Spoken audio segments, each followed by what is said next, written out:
K-A-S-I-H, K-A-S-I-H,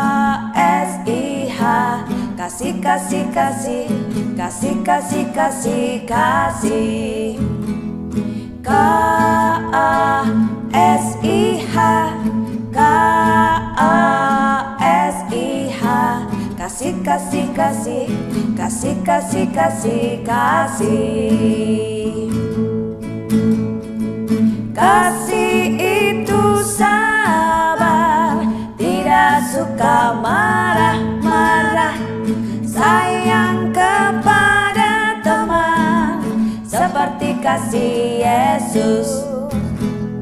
K-A-S-I-H, K-A-S-I-H, kasih, kasih, kasih, kasih, kasih, kasih, kasih. Kasih itu sabar, tidak suka marah-marah, sayang kepada teman, seperti kasih Yesus.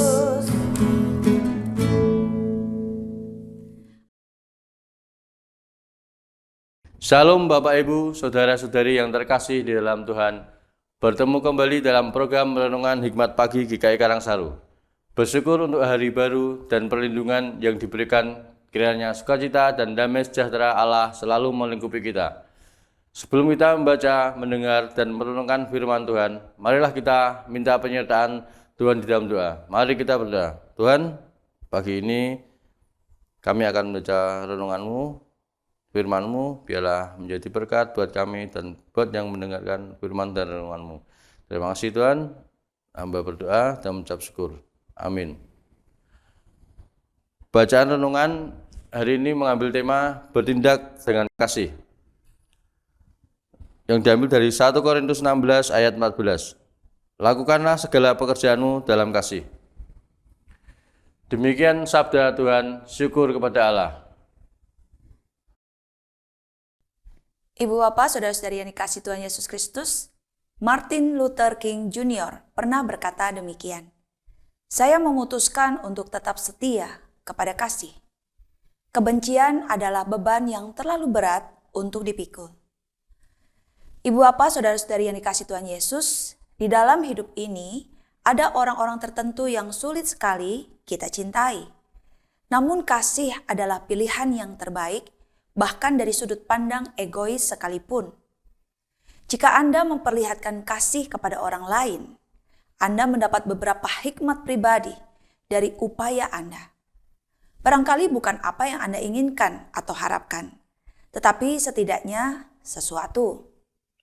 Tetapi jika Anda dengan sadar mencoba membenci seseorang, Anda pada pokoknya memberi orang itu kendali atas diri Anda. Ingat tentang pertengkaran terakhir Anda, mungkin dengan pasangan atau teman dekat. Kemarahan menyala-nyala, kata-kata tidak enak diucapkan, dan salah satu dari Anda bergegas pergi.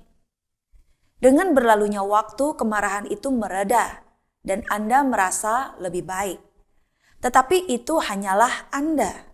Orang lain itu mungkin masih meradang atau mendidih. Jadi apabila Anda bertemu kembali, Anda harus memulai perujukan atau meneruskan pertempuran Anda.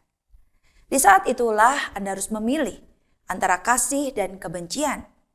Jika Anda memilih kasih, Anda mengakui bahwa Anda mungkin salah. Kemudian menikmati hikmat pemulihan hubungan.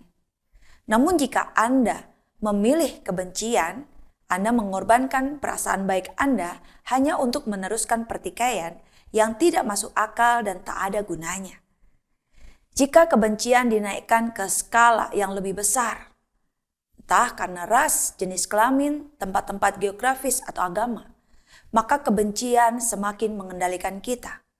Kita diperhamba keyakinan dan pendapat konyol mengenai orang lain, dan berbuat demikian jauh lebih merugikan kita daripada mereka. Martin Luther King Jr. memiliki banyak musuh. Ia mati karena menggalakkan kasih dan toleransi terhadap orang lain.